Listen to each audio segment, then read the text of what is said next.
Welcome back to the Deal Desk. Today, we're going to be talking about the Clarity Act and lots of things related to crypto, banking, and the big battle for the future of finance in America. The Clarity Act, the Digital Asset Market Clarity Act of 2025, is the most ambitious financial regulation bill in decades, and it is stuck in Congress, caught in a three-way power war between the crypto industry, the banking lobby, and the White House. Because, of course, the White House is involved. Trump has his hand in everything, although he's on our side, I think. Today, as of today, March 3rd, President Trump publicly blasted the banks on Truth Social, accusing them of threatening and undermining his crypto agenda and demanding for Congress to pass the bill immediately.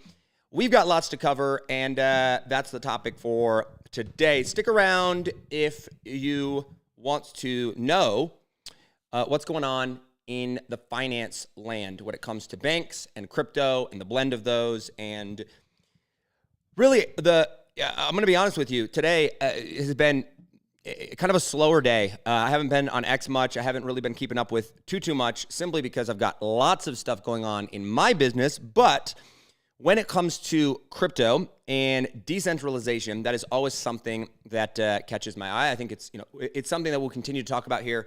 Why? Well, if you're not keeping up with it, essentially, Web3 or crypto.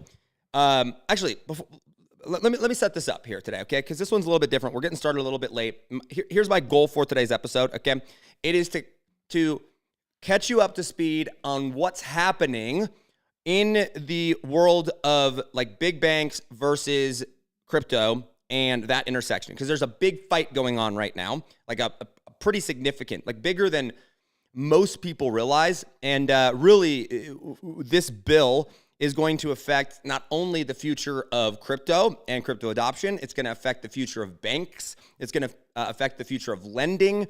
It's going to affect the future of access to capital. It's going to affect the future of rewards and interest rates. Rewards rates and the rate that they're going to give you for holding money in certain accounts.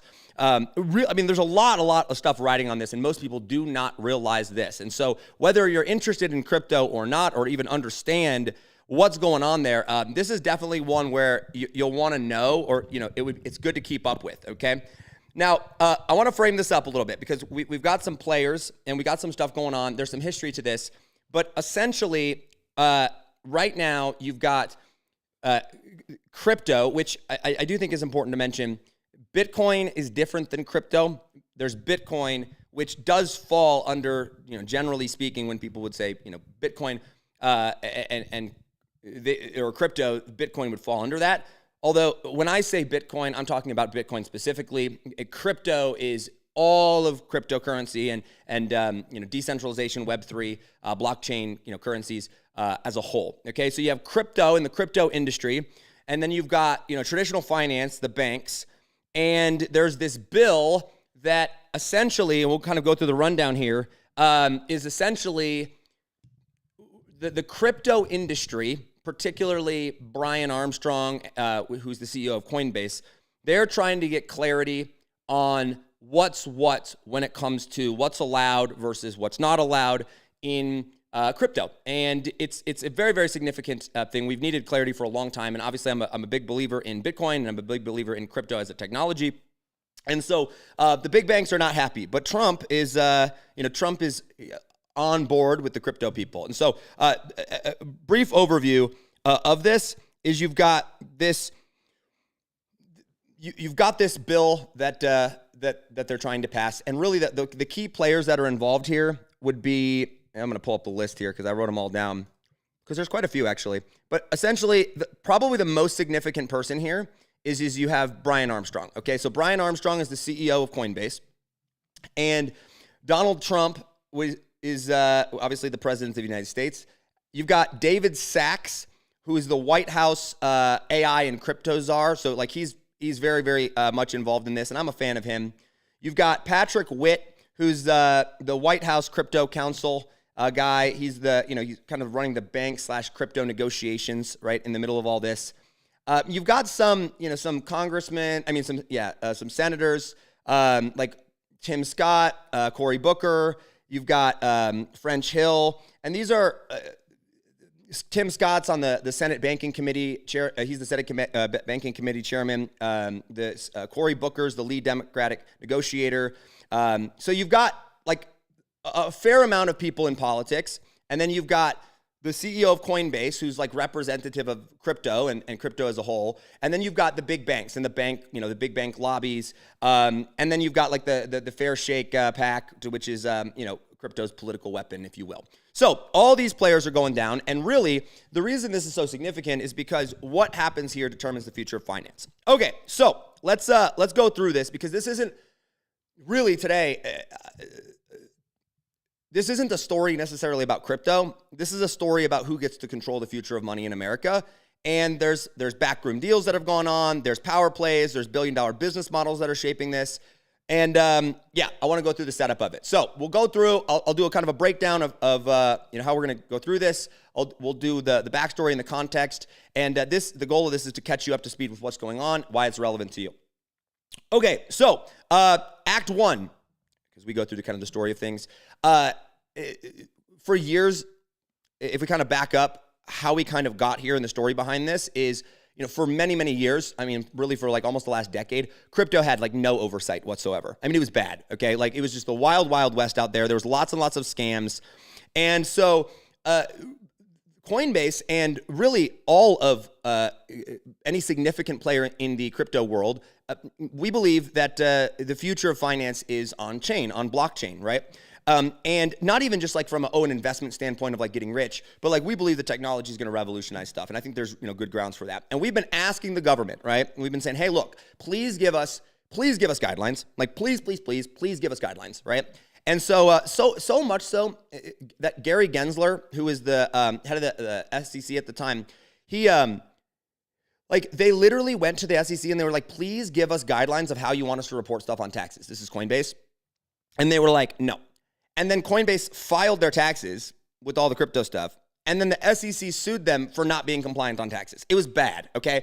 Like the war on this was pretty bad. Well, then what happened is back in back when FTX collapsed, what was that, 2022, I think? I should have had that date written down. Anyway, FTX, you might have remembered seeing all the commercials for FTX with trading crypto. Tom Brady did a commercial with them. That whole thing happens, right? And billions of dollars are lost. They go under. And at that point now, the government basically says, okay, we'll get involved now because, we've got enough pressure now to actually get involved in this.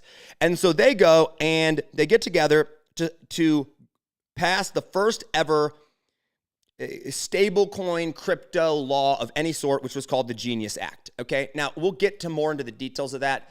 But essentially, the goal of that was to provide provide a structure of things. We were asking for it since then. It wasn't passed until Trump got into office, though. Okay, so Trump was really the one that came in. Biden sucked. Kamala Harris would have been so bad for crypto. It's just terrible. But anyway, so Trump gets in. He appoints this crypto czar, David Sachs. They put together this, act. And I think it was July of last year, they go and they pass this Genius Act. Well, it left a loophole open. Okay, so now we've got some structure, and we saw a big influx of cash coming in, into the market from traditional finance and whatnot. Well, then what happened was, though, is that there was a loophole that was left in the Genius Act. And really what the drama about what's going on here is really all comes down to like one or two major things. There's like three or four things that I think are important, but really the drama basically comes down to stable coins and like the rewards around stable coins, and then privacy, having to identify, particularly with DeFi. Okay, and we'll get to more of that in a second. So anyway, so what happens is we were asking for it. FTX happens. We still don't get it with Biden because that administration sucked. Trump gets in. We get this act. Banks are kind of pissed, but whatever. Like they're not, they're not the end of the. But it wasn't the end of the world. Coinbase then goes and sneaks in this finds this loophole. So then in act number 2, that's kind of the setup, if you will. Then act number 2 was, okay, Coinbase is using this loophole. Banks are pissed. There's a bunch of drama over what this what this Genius Act really meant, right? Meaning, like, what did it mean by this? Or, well, how do we categorize this? How do we categorize this? One of the big fights was, hey, do we categorize Bitcoin specifically as a commodity or a security? Because most cryptos would be securities. And Brian Armstrong, and I would agree with him, rightfully argued, hey, no, Bitcoin's actually a commodity. And so you've got things like that were established a little bit more, but then you have other things that were just wide open and open for interpretation. And so the Clarity Act was supposed to basically finish the job, if you will, okay? But when it hit the Senate, and by the way, it passed the House 294 to 134, okay? So like pretty overwhelmingly, it passed the House. The problem is that when it got to the Senate, then the banks get involved. And when they got involved, they basically rewrote the bill, okay? And so on January 14th of this year, Brian Armstrong, CEO of Coinbase, he basically blows up the whole bill on X. I mean, he kind of reads out or lists out like what the banks were trying to do, and it kills the whole bill basically, or it stalls everything. And so now the vote got canceled. Now that kind of brings us to today. And today is Trump trying to push it over the finish line. The CEO of Coinbase basically saying, hey, look, we would rather have no bill than have a bill that's wrong. The banks being super pissed off and like trying to hold on to control. And Trump wanting to be this pro-crypto president and, with his narrative, trying to get this over the deadline. They had set a date that it was supposed to be done by March 1st. It's not. Okay, that kind of brings us up to speed. Now, I want to break down what's actually going on here because I have a pretty extensive knowledge in the crypto world. It's kind of my world and has been for the last several years. But let me kind of just explain just briefly like what everybody's interests are here, okay? So the big pieces of drama are essentially like, actually, I'm going to back up even further. So think of it like this. You have traditional big banks, right? Big money, big finance that pay you 0.01% interest on your money, if that. They have complete monopolies and control. They're in bed and integrated with, the government. Traditional finance, if you will, right? It's not working, but they're so powerful. And so very slow, very outdated. I mean, the fact that it takes you, a week to send money or 3 or 4 days to send money and get it confirmed is just ridiculous. But they have so much control. Well, then crypto comes along and Coinbase, leading the way, basically says, hey, look, we have a technology where you've got, it just is better, right? We don't have to trust third-party sources. Everything can be on chain. It can be instant. People can have more control of their money. We can get better rewards. Like the whole thing just works. I'll tell you a story about this. Like, for example, when I say it just works, do you ever just go to the bank and just feel frustrated like nothing's working? Or you try to go get a loan and it's like, my goodness, it's going to be 3 to 5 weeks before you get approved. Or you got to jump through all these loops, right? It's just so frustrating. Well, on blockchain, I remember this is probably 7 or 8 months ago now. One night, I was like, you know what? I'd like to go get a loan, and I'm curious how fast I could, get funds if I were to go and, like, let's say you had a house and you wanted to refinance out and pull money out, right? House is worth $500,000. You pull out $100,000. I wanted to pull out $100,000. That's like a 3 to 5 week process. Well, I was like, hey, I've got some Bitcoin. I want to borrow against it. I want to pull some money out. So I went and I started the process of a loan and borrowed $50,000. Well, actually, that night it was only $100 just to test it, but I ended up doing it for $50,000. From the time I started the application to the time the money hit my account was like less than 3 minutes. So you have 3 to 5 weeks versus 3 minutes. You have everything, instantaneous, everything works, power back to the people. And so you have this technology that's this really emerging market that obviously is challenging the bank's, power and, superpower. And strong, their monopoly. And so when Trump gets in, for better or for worse, because we got some, Trump, every time I'm like, thank you, Trump, I'm also like, ugh, Trump. Trump is pro-crypto. Now, we can make the argument, the reason that he's pro-crypto is because, he wants to get rich off of it. Very probably much so. But regardless, Trump is, saying, hey, we want to become the crypto capital of the world. We want to become the Bitcoin capital of the world. This technology is happening, right? We're going to revolutionize things, disruptor. Let's lead the charge. And us in crypto are like, thank God, right? Let's get some clarity around this. We can get some infrastructure in, because really lack of clarity around regulatory structure has prevented billions, if not trillions of dollars from entering the market, because there was just, the government wasn't clear. So anyway, in this Clarity Act, here's what happens. In the Genius Act, the first one that happens is that, So in the Genius Act, which is already in law currently, okay, they banned stablecoin issuers from paying interest on stablecoins. Okay, now what do I mean by this? Well, just like you have the dollar, okay, and if you put your money in it, let's say you have $10,000 and you put that money into a bank account, you know how they can pay you interest on it? It's barely anything, right? Well, in crypto land, there's these companies that basically issue dollars. They're called stable coins, and they're like backed dollar for dollar. So it's pegged to the dollar. It's always worth a dollar. And the Genius Act basically said, hey, look, if you're an issuer of stable coins, right? If you're one of the companies that creates them and issues them, you're not allowed to pay out rewards on those. You're not allowed to pay interest, because otherwise, like, you'd be creating them and then you would be paying rewards out, basically out of thin air. And, we can't have that. And so that's what it said. And the banks were happy with this. That's how it got through the first time, because the banks were like, sweet, we don't want, them to challenge, to basically give the people better rewards. Basically, the banks are like, we hate the consumer so much, and they hate you so much, that they're like, if it's good for the consumer, like higher interest rewards and all that, they're like, nah, that can't happen. True story. And so they were good with it. Well, Coinbase, basically, remember I told you there was a loophole?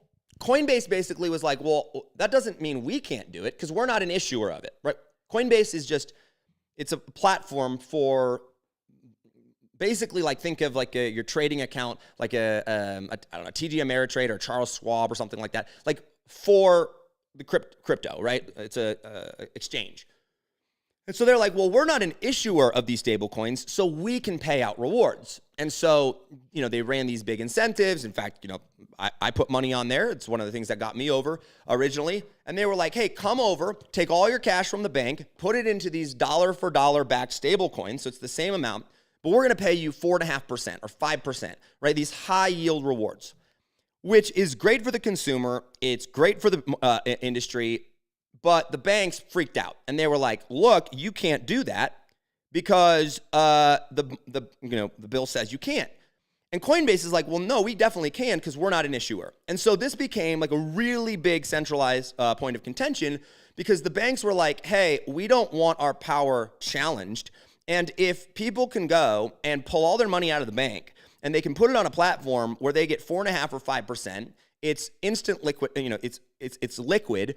There's, you have ownership of it and control. You can transfer it instantly. You can borrow against it instantly. It's a whole better system. Then guess what? We're going to pull all this money. People are going to start pulling their money out of the banking system and putting it into on chain. It's like, yeah, that's the point. Like, we hate you, okay? That's just what we would like. And so they were like, no. So this was one of the big, kind of reasons, among a couple of others, but this was the leading one that was like, hey, look, we need some clarity, hence Clarity Act, clarity on what the Genius Act actually, means and what's allowed versus what's not. Okay, so, so they shared interest income from the USDC, Coinbase offered to offer rewards to people who held their stablecoins on their platform. They share interest income from the USDC reserves invested in like US Treasuries with Circle, and then pass some of that yield on to the users as rewards. This generated about $1.35 billion in revenue in 2025, representing 19% of Coinbase's total revenue and growing at about 48% year over year. Bloomberg estimates that this could grow 2 to 7x under favorable conditions. And the banks are terrified of this because if you can get 0.01% in the bank or 4.5 or 5% over here, then, and it's stable, dollar for dollar match, then people are obviously going to go over there. Okay, so they argued that Coinbase's position, they offered the banks basically said, hey, look, this is going to cause a run on the bank. Now Coinbase is sitting over there like, dude, this is America. I mean, this should be the free markets, right? Like, may the best product win, or maybe start paying, people that hold money in your bank some interest. So the timeline of this, so that really is what caused the fight and got the banks involved. And the banks do not want it to pass to where this is allowed to happen. And so when it said that they rewrote the bill, basically when it got through the House and got into the Senate, the banks came in, rewrote it, said, hey, look, no, we're going to give power back to the SEC to regulate it. We're going to, remove and ban, these stablecoin things from happening. And we're going to go through and do a bunch of other stuff, okay, that we don't like, which we'll get into here. So from like way back in the day until like 2020, 4-ish really, you've got no regulatory oversight. In 2024, you've got the FTX, in 2022, you have the FTX collapse. In 2024, May of 2024, the Clarity Act, or the Genius Act gets passed. And then in 2025, Trump signs an executive order making crypto a national priority and appoints David Sachs as the guy that's in charge of AI and crypto to make this happen, okay? Now, that kind of brings us up to January of this year. Because, and I want to point out, before we go any further, like, money is the backbone of society, so much so that it is, I think it's like the foundational layer. I was thinking about this. I'm a big fan of like physics and where like the intersection of like where physics meets X, like physics meets the Bible, and like where physics meets stuff like that, whatever industry, right? And when you start to look at like foundational level of how money plays a role in society, money is basically the only form of objective truth that we all agree upon. Now, that's a big statement, and I want to break this down because there's some significance with this, all right? I want to, we got to understand like why what's going on here is so important. We can't agree on anything as a society, right? We can't agree what something's worth. We can't, agree that the sky is blue. We can't agree if something's good or bad. If the Republicans are for it, the Democrats are against it. Like, it's like everything's kind of objective. And so it's really difficult to interact as a society if you can't measure against something, if there isn't one thing that we can all agree upon, right? Transact back and forth with. Because if I think something is worth this, or, looks like this, or is this, and you think it looks like something else, or is worth something else, and somebody else thinks it's worth something else, how are we going to go and transact? Well, money, particularly the US dollar, is this foundational layer that we say, hey, look, the way that we're going to interact with one another, the way that we're going to make decisions, the way that we're going to be able to transact with, people and have value kind of predetermined without it being mass chaos is with money, with the dollar, meaning a dollar is a dollar. All right. So like this is $5. How much is it worth? It's worth $5. And if this was a $5 pen, then everyone would agree that this $5 would buy this, right? Like there's no question about it. So this kind of acts as the foundational truth layer of society. All right. And we could go into that more, but I think that kind of proves my point, or is my point. Okay. Now, why does this matter? Well, because whoever controls the money then is arguably the most powerful of them all, right? So the banks being in control of the money, they control whether or not money gets printed, they control who gets access to it, they control the rules of this. I mean, they are basically, for lack of a better term, like they are who's in power in society. I would argue that they're more powerful than maybe any other entity in the world, right? More than politicians.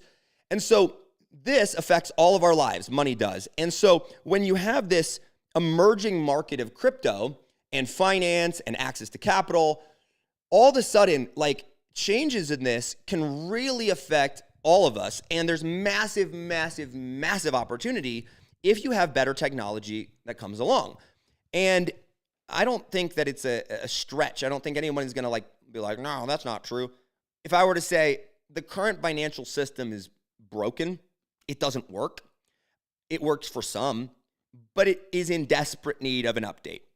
And so when you have this insanely powerful entity that is being challenged by this fast-moving, entity or this fast-moving, solution market, there's going to be a lot of tension, right? And the banks are going to hold on to that power. And one of the ways that they go and hold on to that power is that they control the money, and they control who has access to the money and what they control what those people can do with the money. And arguably most importantly, or certainly at the top or near the top, is they control like how much information that they need about people who use the money, meaning they can identify you. They need to know everything about you in order for you to participate, ID and social security number and all that. So in 2020, at the beginning of this year, this Clarity Act is getting ready to go up for a vote. It passes the House, and it was January 12th of this year, Tim Scott releases the new Senate banking draft, an amendment in the nature of a substitute, materially different from the House version. Okay, so at the beginning of this year, the Senate changes the bill. They say, hey, here are our updates. We're ready for a vote. Brian Armstrong, who is the CEO of Coinbase, and from the most part, like I like Brian Armstrong. I like Coinbase. I know that their customer support people have had issues with, and I know that not everybody agrees, and all that the platform has fees, and I get it. But like he's done more for the pro crypto, and not even crypto, like decentralization and blockchain and the technology that is disrupting the financial world as a whole. Like he's done more, and they've done more than any other entity. And so he reviews it for 48 hours. And then at 4:05 p.m. on X, this is on January 14, he tweets out, Coinbase unfortunately can't support the bill as written. This version would be materially worse than the current status quo. We'd rather have no bill than a bad bill, which is a pretty significant tweet, okay? He effectively killed the bill. Then he listed out 4 objections. Number 1 is the de facto ban on tokenized equities. Second was the DeFi privacy violations. Third was the erosion of CFTC authority and moving towards the SEC. And fourth was the stablecoin rewards being killed. So on January 15th, the Senate Banking Committee cancels the vote, and the White House reportedly considers withdrawing support. Armstrong says, hey, he's still at the table. Basically, he's like, look, we're going to kill the bill. We can't support it, but we still want to get something done. We want to move this forward. Okay? Now,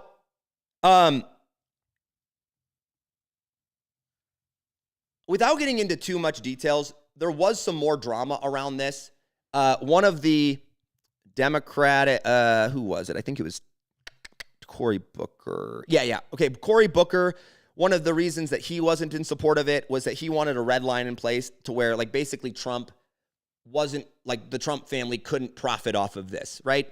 Which I think is that's a fair ask, right? They're in power. And so it's like if they're sitting in the White House, they shouldn't be able to have like insider trading. Tim Scott basically was like, hey, look, we want to get this done, but he's kind of playing both sides of it. The banking lobby is really, really trying to kill these rewards. Okay, so these 4 things, let's break them down because there's a reason that this bill got killed, and there's some things that have to get resolved before they would move this forward. Okay, so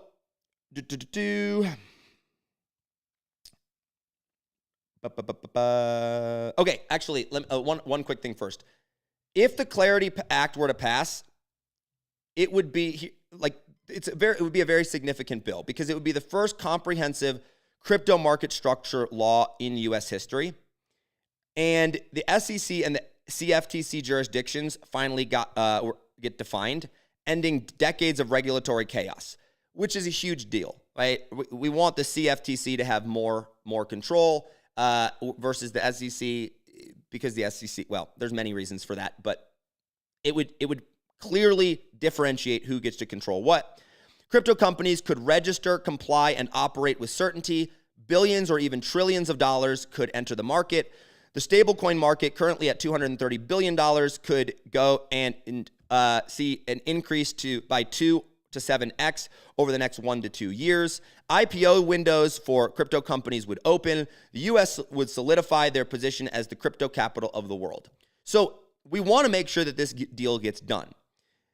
If it dies, regulatory uncertainty becomes basically, it continues indefinitely. The SEC can resume enforcement first approach at any time, which is super scary because they can just, come after you for no reason because there's no regulatory clarity in place. Like it's not clear on what's legal and what's not legal. Coinbase and many other operations could move offshore.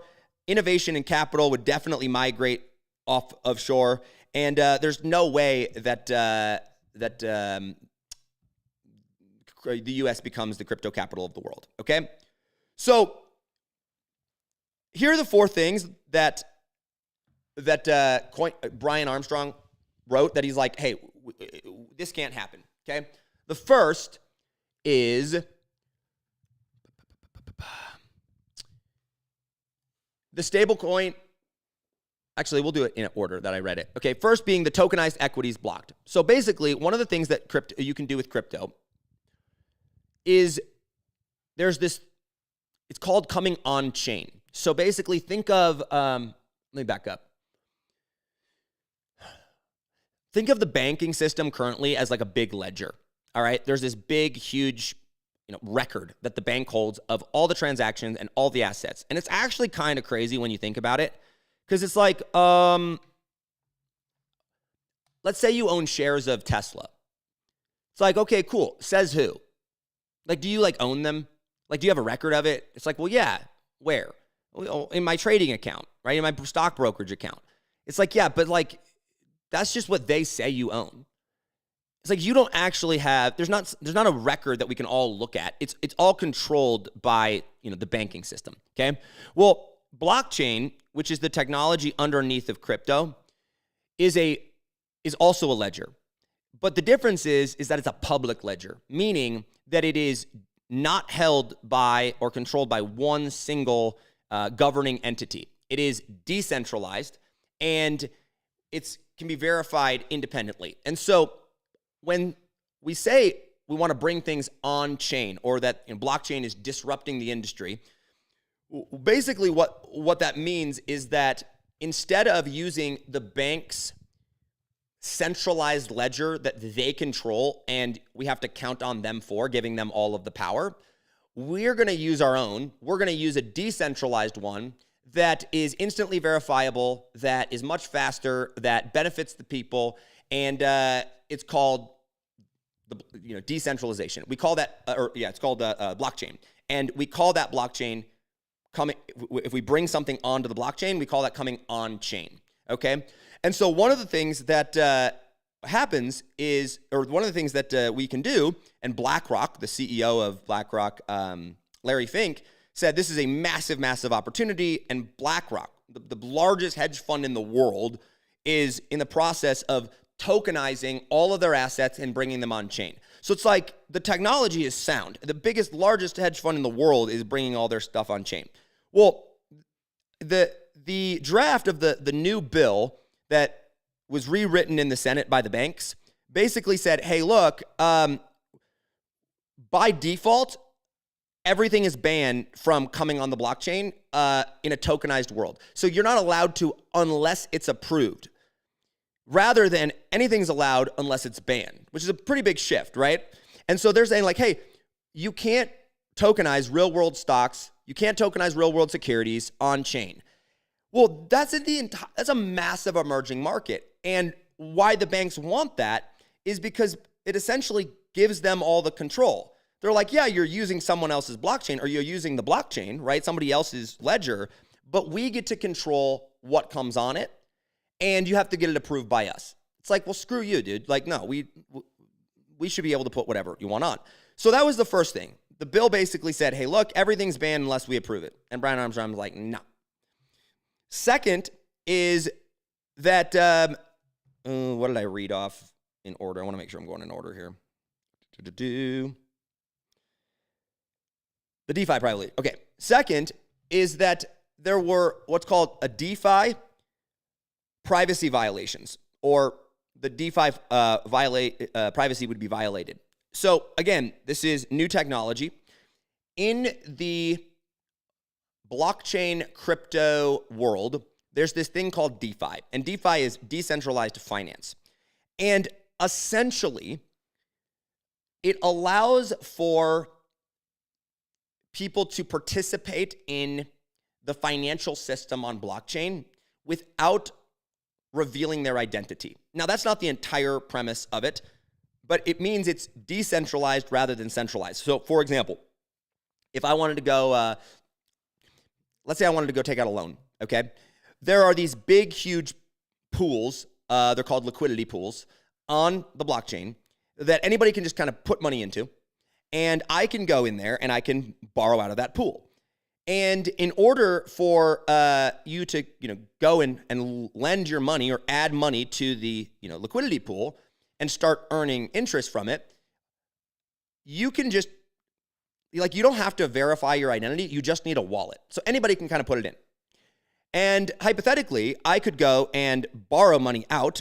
The smart contracts are going to take care of all the agreements, and I would not have to verify my identity.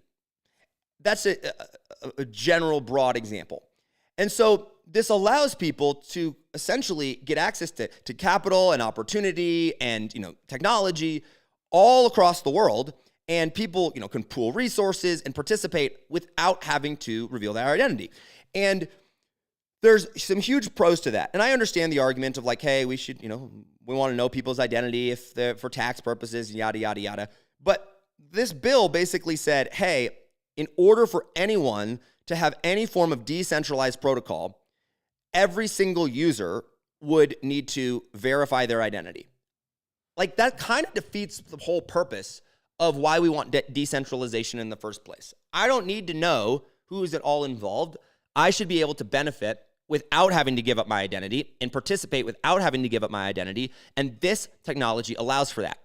Again, if money is the foundation of society, then the banks in power, they want to know, okay, or they want to control the money. They want to control who has access to the money. They want to control who or what they can do with the money. And they want to know who is doing that with the money. And this would, is essentially how one of the ways they're trying to do that.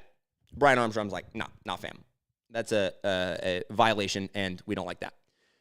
Third is the CFTC authority. It was gutted.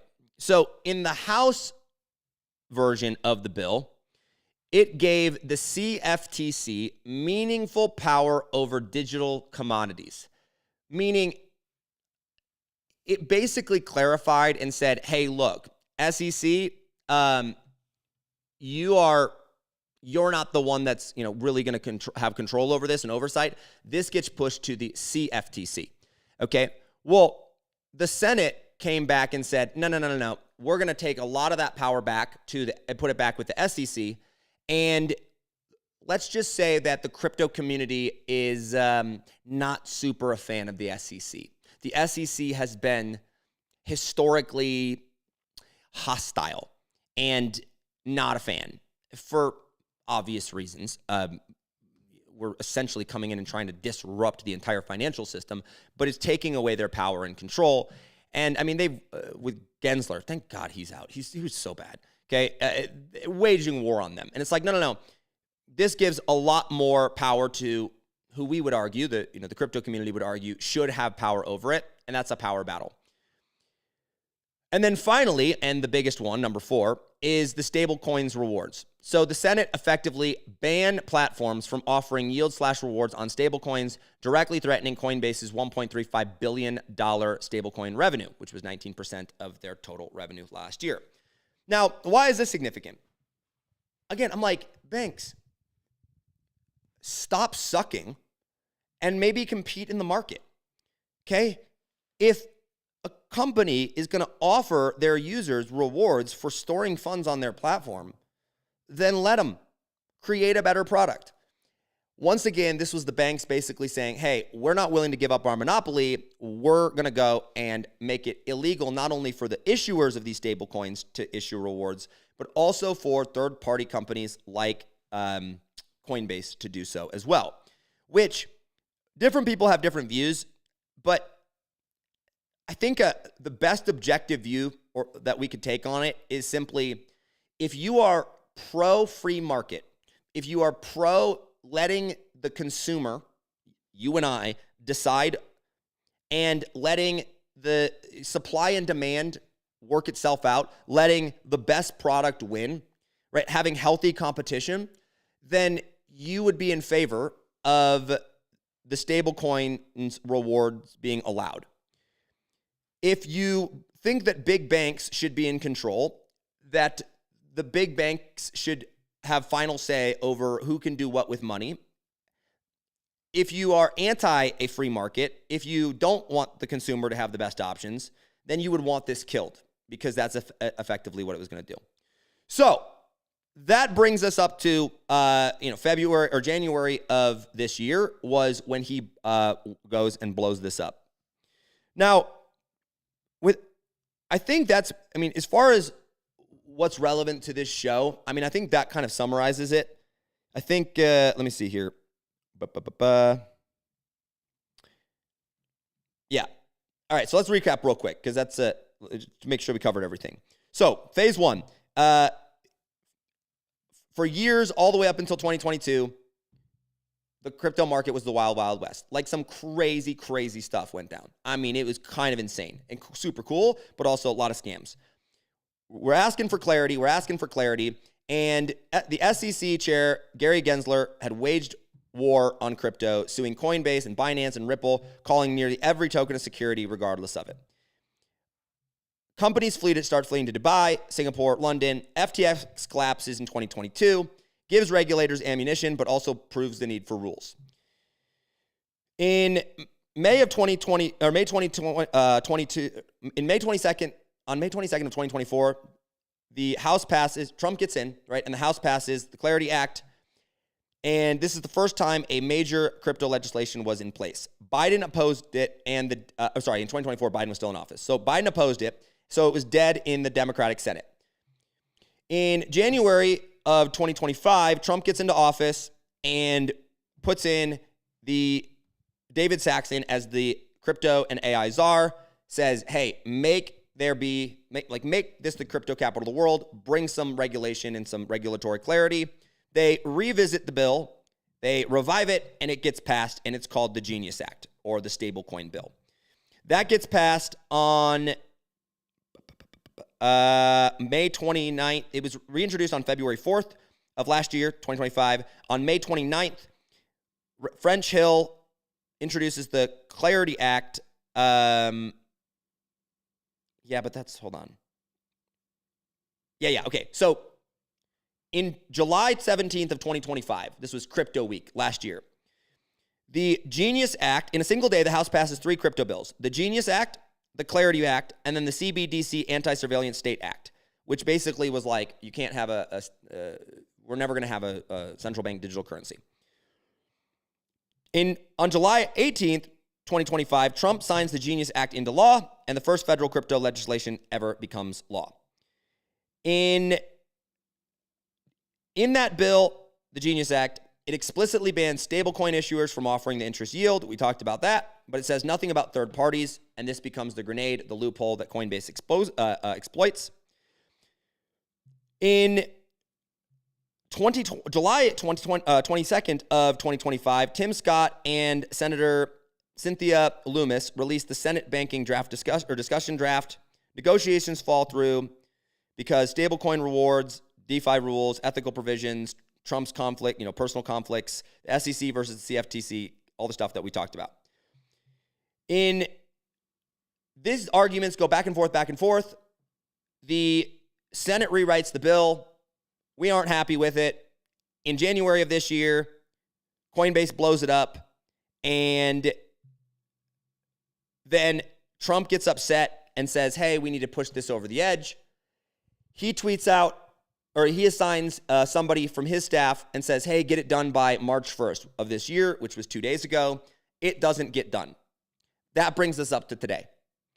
Today, Trump tweets out on Truth Social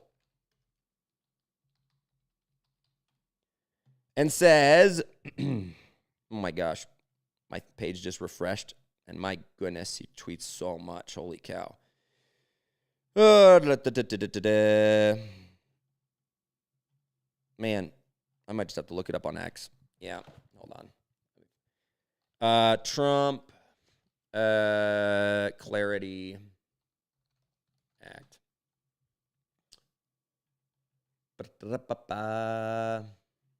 Well, he tweets out today. Here we go. Yeah. So this was Trump today.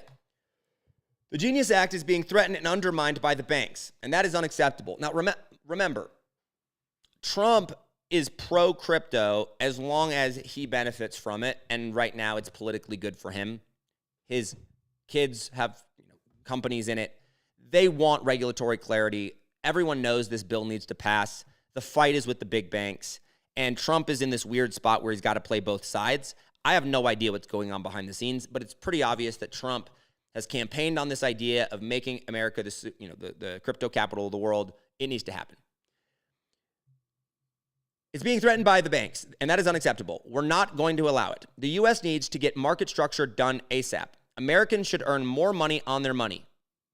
It's like, this is one of the times when Trump's spot on. The banks are hitting record profits, and we are not going to allow them to undermine our powerful crypto agenda that will end up going to China. So the argument is, hey, look, if this doesn't get done, everything moves offshore, China wins. And other countries, if we don't get the Clarity Act taken care of. The Genius Act was the USA's first big step to make the United States the crypto capital of the world, and getting the Clarity Act done is the next step to finish the job. And most importantly, keep this big and powerful industry in our country. Like, credit to Trump, just for a second. Well, hold on. Let me finish the. The banks should not be trying to undercut the Genius Act or hold the Clarity Act hostage. They need to make a good deal with the crypto industry because that's what's in the best interest of the American people. This industry cannot be taken from the people of America when it is so close to becoming truly successful. Thank you for your attention to this matter, President Donald J. Trump, all caps, of course.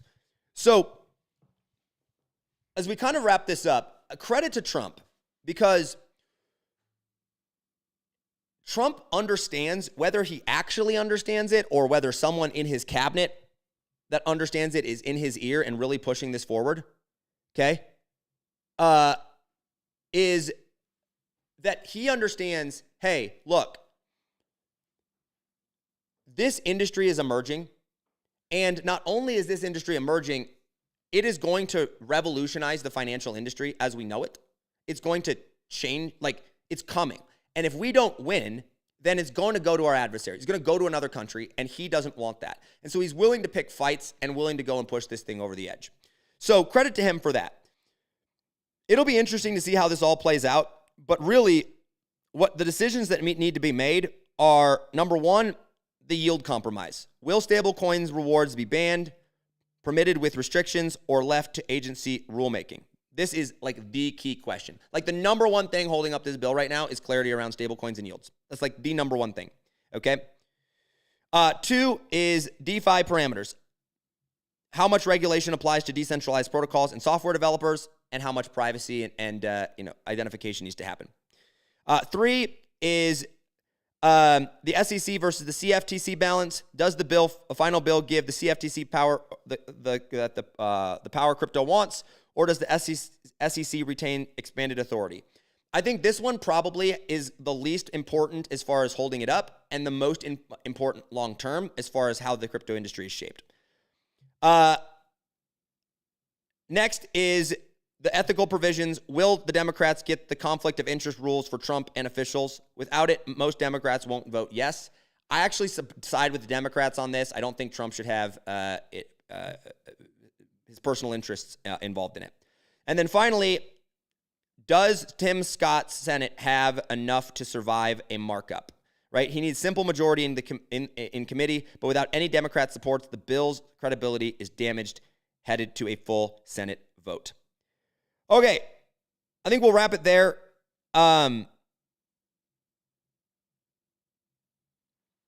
If there were a takeaway from this, and I'm going to say there's, I'll wrap it and tie it all to this one. It's, if you control the narrative, you control the bill. And right now, Coinbase, to their credit, has controlled the narrative incredibly well. From asking for clarity and not getting it, and then being sued by the SEC, and them really pushing that out to the market, to then getting it, the first one with the Genius Act passed, and then taking advantage of the loophole. And then when it was like, hey, you took advantage of this loophole, they spun it as like, no, this is good for the consumer. And that really pushed it to where it is today. And the whole argument around stablecoin, the stablecoin debate, really Coinbase and the crypto community, I think, has the upper hand here with the narrative, and they're really in control because they can frame this as the benefit to the consumer. And so he who controls the narrative controls the deal. It'll be interesting to see how this all plays out. We'll definitely be following it. Yeah, this really does shape the future of finance and shape the future of the world. So if you have any questions on this, please let me know. I'll read down the comments. And by the way, huge shout out to everybody that was engaging in the comments. We had on YouTube and on X both. We had some pretty good feedback over the last couple episodes, so I really appreciate it. And like I said, I read all those comments there. Can't wait to see what you guys have to say on this. But if you have any questions, let me know. I'm happy to go deep on this. But that was an overview that kind of catches you up to speed on where we're at and the ramifications moving forward. All right, that's all I got for today. We'll see you guys tomorrow. Take it easy. Bye.